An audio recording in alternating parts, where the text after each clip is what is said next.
হঠাৎ করে একটি অদৃশ্য রাজনৈতিক ভূমিকম্পে থর থর করে কাঁপতে শুরু করেছে এশিয়ার বৃহত্তম গণতন্ত্র। একটি শক্তিশালী প্রশাসনিক ব্যবস্থা যার ক্ষমতার দম্ভ এতটাই তুঙ্গে ছিল যে বিশ্লেষকরাও তাদের নাড়া দেওয়ার কথা ভাবতে পারতেন না। সেই প্রশাসনের সর্বোচ্চ নেতাকে আজ সংসদ ভবনের গোপন সুড়ঙ্গের পথ বেছে নিয়ে পালাতে হয়েছে। কিন্তু প্রশ্ন হচ্ছে, এই চরম অবনতির পেছনে আসলে কি চলছে? কেন একটি পরীক্ষার প্রশ্নপত্র ফাঁসের অভিযোগ আজ গোটা দেশের রাজনৈতিক ভিত্তিকে নাড়িয়ে দিচ্ছে? পরিস্থিতি যতই অস্থির হচ্ছে ততই নতুন নতুন তথ্য বেরিয়ে আসছে।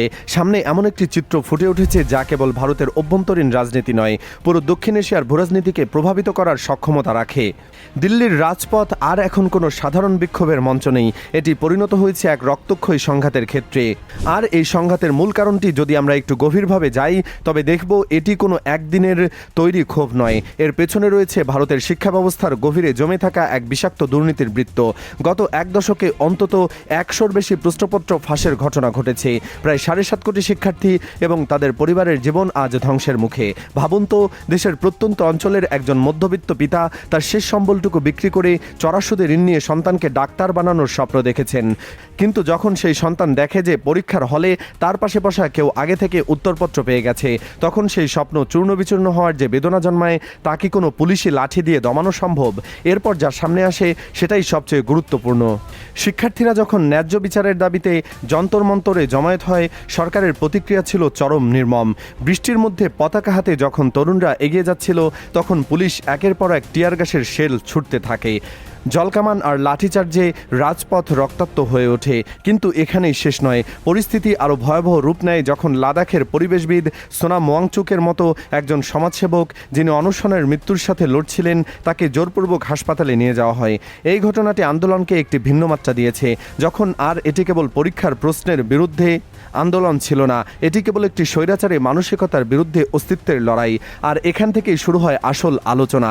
যখন পুলিশের এই অত্যাচার চলছে তখন খোদ লোকসভা বিরোধী নেতা রাহুল গান্ধীকে যখন টেনে হিচড়ে গাড়িতে তোলা হয়, ঘটনার একটি অদ্ভুত মোড় আসে।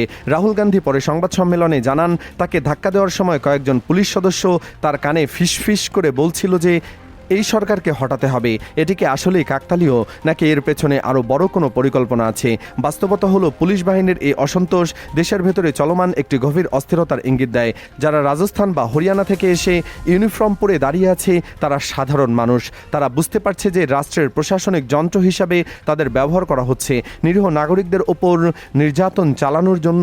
আর এই অসন্তোষই ছড়িয়ে পড়ছে ক্ষমতাসীন দলের ভেতরে।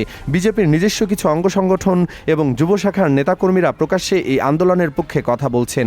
একই সাথে যখন দেশের সুশীল সমাজ এবং বিনোদন জগৎ এগিয়ে আসে তখন সরকারের বিচ্ছিন্নতা আরও হয় প্রকট।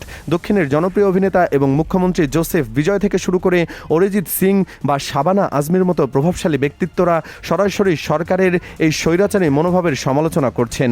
এটি প্রমাণ করে যে সরকার এখন কেবল রাজনৈতিক প্রতিপক্ষের সাথে লড়ছে না, বরং দেশের একটি বৃহৎ জনমতের সাথে লড়াই করছে। কিন্তু এই পুরো ঘটনার সবচেয়ে হতাশাজনক দিকটি হলো ভারতীয় মিডিয়ার দ্বৈতনীতি।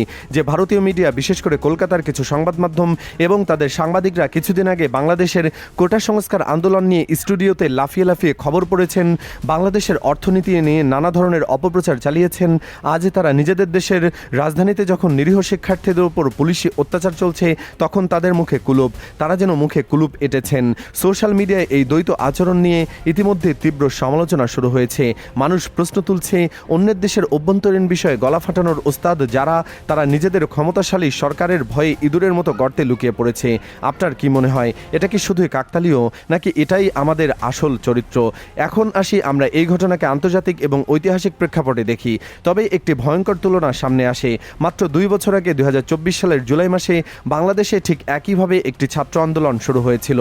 অধিকারের দাবিতে রাজপথে নামা সেই তরুণের অদম্য লড়াইয়ের মুখে পতন ঘটেছিল পৃথিবীর শ্রেষ্ঠ স্বৈরাচার হাসিনার 15 বছরের দুঃশাসনের।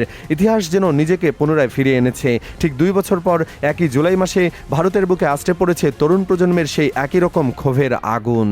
বাংলাদেশের এই বিপ্লবের উত্তাপ যেন সীমান্ত পেরিয়ে সরাসরি কেঁপে তুলেছে দিল্লিকে, আর এখানেই একটি চরম রাজনৈতিক ব্যঞ্জনা তৈরি হয়েছে। ২০২৪ সালের গণঅভ্যুত্থানের মুখে পড়ে স্বৈরাচার হাসিনা যখন দেশ ছেড়ে পালানোর সিদ্ধান্ত নেন, তখন ভারতের প্রধানমন্ত্রী নরেন্দ্র মোদী তাকে আশ্রয় দিয়েছিলেন।